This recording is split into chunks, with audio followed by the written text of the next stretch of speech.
I started back in 1971 on the 3rd Avenue Well. When I started writing, there was no such thing as pieces. There was just singles.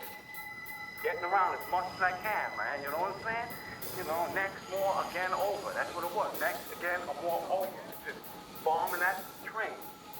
People would come from Brooklyn and Queens and Broadway and bomb, you know, and we just keep the line, man. You know what I'm saying? Gotta keep our kingship, man. Cops came after us time after time, and the more they came after us, the more we bombed. The more they came after us, the more we bombed. You're not even here. By me knowing that you're not here, I feel more comfortable. Man, these caps suck.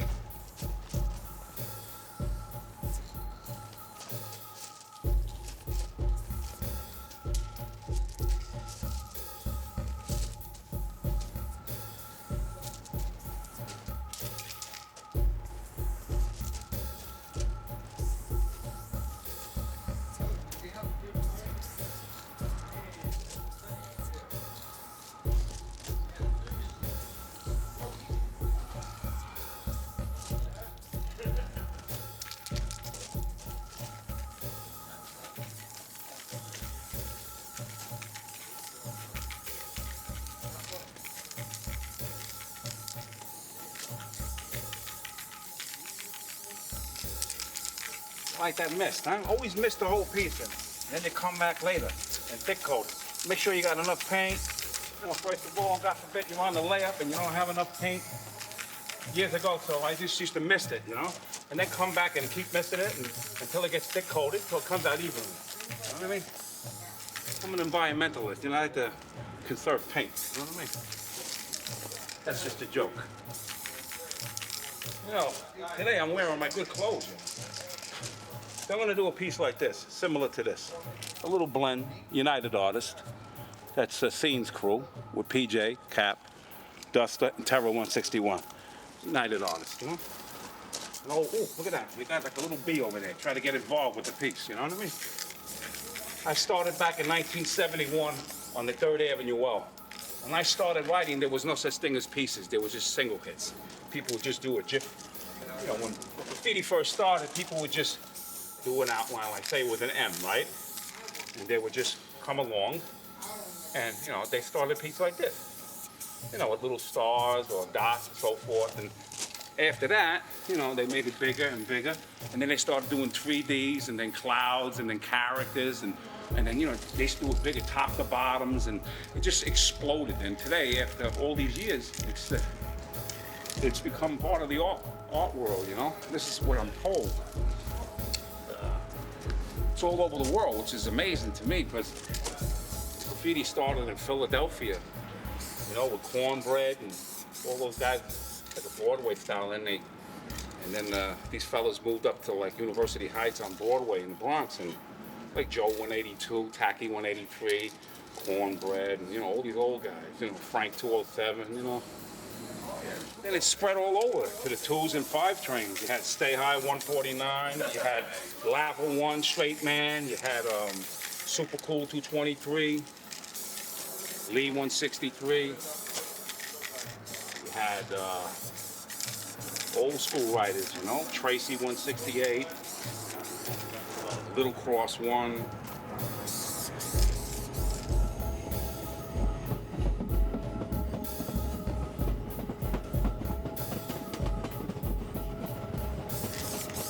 Guys, you know, would bomb, you know, with single hits. And then, as like I said before, time went on and they started making pieces like with the GIF foam with a thin outline. I started in 71 on the 3rd Avenue Well. And then from there I went to the where did I go from there? I went to the D trains and the number 4 trains with Priest 167, Fuzz 1 was there, Hondo, you know, TJ 159. And then from the 4 trains, I would come to the 2s and 5s with Silver Tips and AJAX and Billy 167 and Cliff 159. And then from 1971, then 1974, I met up with Blade. And we became partners until 1981, 82. And And we took over the number 2 and 5 trains, the Lexington Avenue lines, for 7 years straight.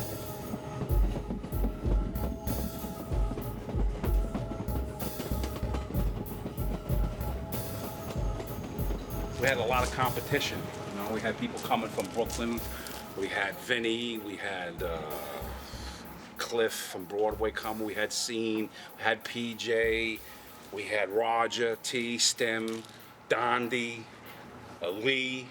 I mean, these guys were bombing this line, man, and we had to keep up, you know, our kingship, and we had to keep bombing too. You know, it was like for 7 long years. It was a long run.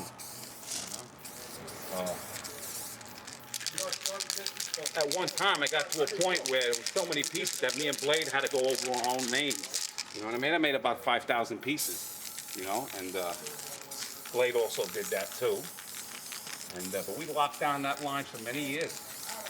Many years. We started making blockbuster pieces. There were square letters, you know, and we just take the whole car. You know, we did a lot of them, a lot of top to bottoms. You know, Blade did a lot of characters, you know. I did some with him, but we held that line for a long time. Until the state got me for a while. I couldn't write anymore. Then I came back out again, and I went back to the 5 train and bombed that. Took over that again years later.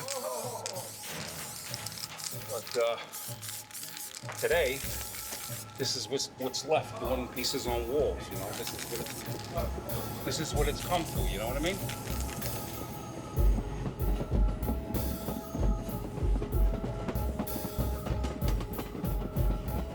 About 1972, I was with AJAX and Silver Tips, and I was hitting in the 2-yard. And when we came out, there was this gang called the Golden Guineas. There were some crazy Italian guys back in the 70s, and they chased us all, you know? Fortunately, they caught me. Pulled me a nice little beating. Never went back to the 2-yard again. Started hitting the layups. Preferably Esplanade. That was my favorite layup with Blade. And we destroyed that place. You know what I mean? Cops came after us time after time after time. And the more they came after us, the more we bombed. The more they came after us, the more we bombed. The more they came after us, the more we bombed. It was like it motivated me, Mo, you know? And it was a lot of fun back in the day, you know?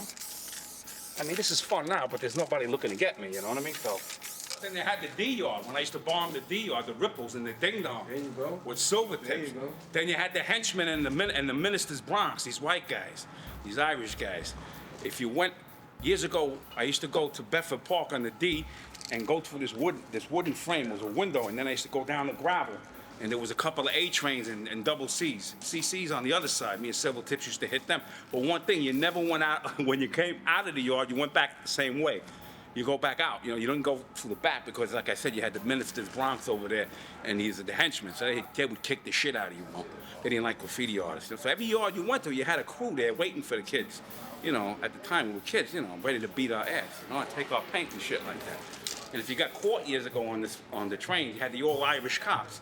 They would take the stick and beat you on your leg, or they would mark your face up with markers and say, "Get out of here," you know what I mean? Like today, it's a felony if you hit the train, you know. So like, they taught us a nice little beating. So you'd always get your beatings once in a while. Yeah, you know, that came with the territory. You know? And clear up the closing doors, please. They had great paint in them days. You know, they had like Red Devil and Rust-Oleum. You had the Fed colors, you know, Federal 50 purple, Federal 50 school bus yellow. It was nice, man. You know what I mean? We had to go to the supermarkets to get these tops years ago. Now you can buy them. You know, we used to get them off the Scotch Guard cans and the Jif on. Go in the store and I just put that shit in a shopping bag and walk, 2 shopping bags and walk out. Well, I was a kid. I was 13, 14. I didn't give a shit about nothing. I go in there and take my paint.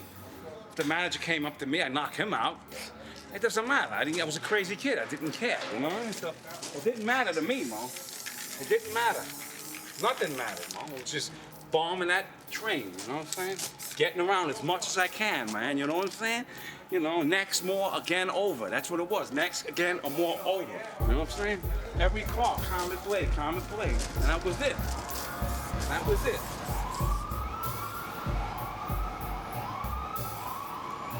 people would come from Brooklyn and Queens and Broadway and bomb, you know, and we just keep the line, man. You know what I'm saying? Got to keep up kingship, man. Why would the bee want to come in a hot weather with fucking spray paint? They can hang out in the cocoon, you know what I mean?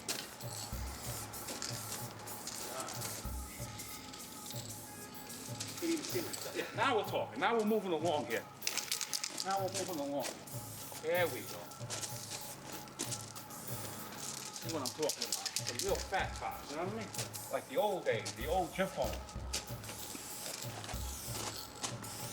Yeah, this is good fun. Clothes over here that I'm using.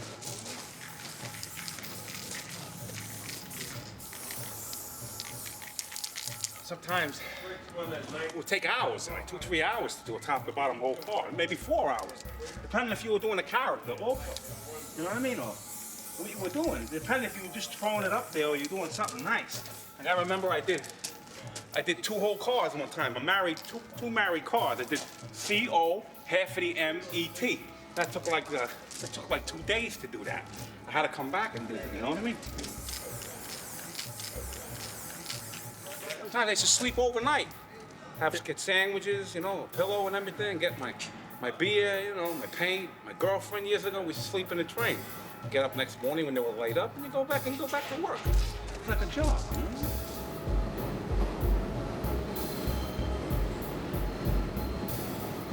Dedicated. What is dedicated? Huh? When you're dedicated to something in life, either it's negative or positive, you do it until you complete the mission, you know? I got arrested for writing graffiti 1986, you know? And that's when I stopped. Actually, I stopped writing in 82 for a while, you know? And then I came back in 86, and I got arrested, you know, again. No, once. Just once. Got arrested, and I got a fine, and I went to clean the station, and then never wrote again. Never hit anything again. And now, you know, years later, you got legal walls like this where you can do a piece. You know, I'm much older now. I'm a grown man with children and shit, so, you know, I have one child. So, you know, I do this for fun, you know. But to go and hit trains and walls today is against the law, and it's, when I see it on the wall, I think it's disgusting in the street because it's illegal, and I don't like it. It's like somebody would hit my building, you know. I don't condone that. You know what I mean? If you're gonna do something on the canvas. Do something nice. Do something creative, and at the same time you can get paid for it. So that's a positive thing. You know what I mean? I'm not into negative stuff. I'm into positive stuff. Especially when it comes to the art. You know what I mean? I like to do my abstracts and my comments on the canvases. You know. You release your emotions on the canvas. It's a different thing. And like I said, I'm older now, so 30 years later, and I've been through a lot of life experiences. So when I do this is just regular comic piece, but when I do my abstracts and stuff like that, you know, I express my feelings on canvas, it's completely different, you know. Because through the travels of life, you know, you come upon, you know, a lot of experiences, death, you know, layoff from jobs, homelessness, drug and alcohol, you know, all this stuff through the years, it changes your perspective towards life, you know. I'm able to express that on canvas. In a way, it's the same thing, except then it was a negative thing. It was like I was a very troubled child, you know, and I had a lot of issues and shit. So I guess by me going on the train, it released everything, you know. And not only that, you felt important, you know, like people would see your name and somebody would come up and say, "Hey, Comet, I seen your whole car top to bottom." It would boost your ego, and it would make you feel secure, you know what I mean? Because I didn't feel too secure with myself at the time. So the more insecure I felt, the more I would bomb. And the more I would bomb, the more I would get around. And the more I would get around, the more I'd feel good about myself, you know? But, you know, different thing. When you're a kid, you're crazy. Some kids are crazy, and I was one of a crazy kid. The more I would do graffiti, the more better I would feel. You know what I mean? It made me feel important. It made me feel like somebody, you know? This is what I do. It's what Richie taught me. Mistakes are the biggest thing. See, what happened just now is one of these caps blew up.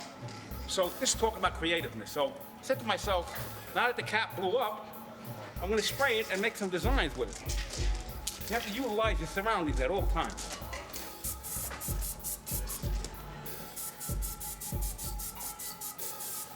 Don't worry about me.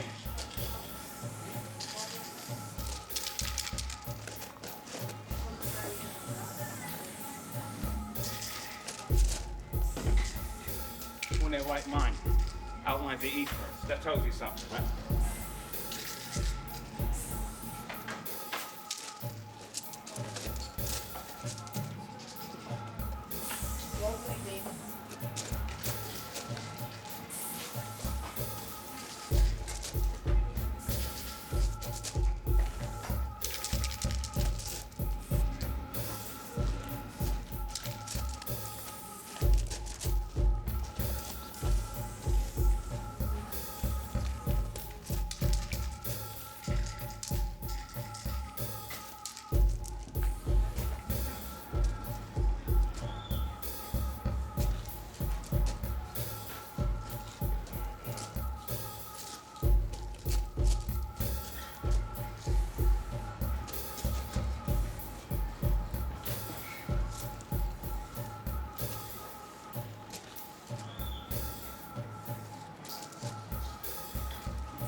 That's a misty. You know, when you go over people and you do a misty, this is a misty. Somebody's underneath you.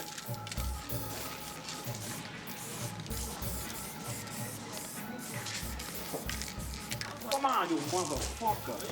Fucking beans, man. Well, what makes a good throw-up is a nice pinpoint outline. You know, like a misty, you do a misty silver or red or whatever, you could do it, you know, nice and clean like this. This is a clean misty. This is not a good piece, thick coated with all kinds of other design. Just a clean, this is a quickie. We're just doing a quickie right now. But if you want to do a nice misty, nice and even, this is a nice misty throw-up.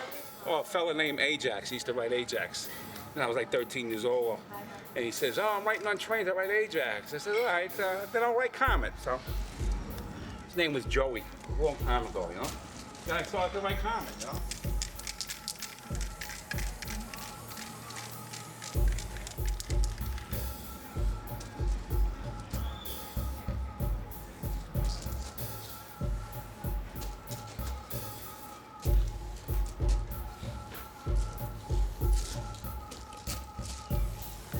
So you get shorter when you shrink. I mean, when you get old. I still got it, Mo. I still got it. After 23 years, I still got that comet going. Nice and round, man. Nice and round.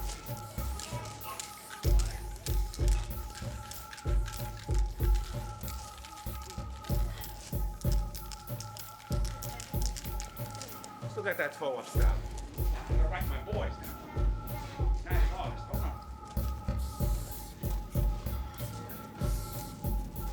United Artists. That's my crew, United Artists.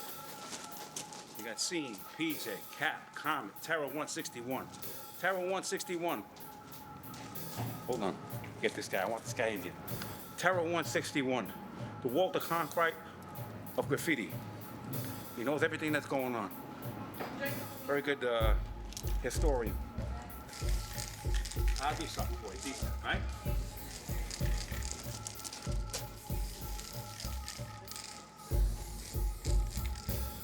With these beads, huh?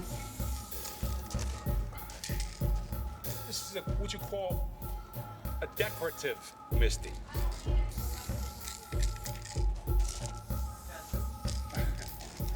I never did a decorative misty. This is my first time doing designs in a misty. Actually, maybe I'm coming out with something new. A decorative misty.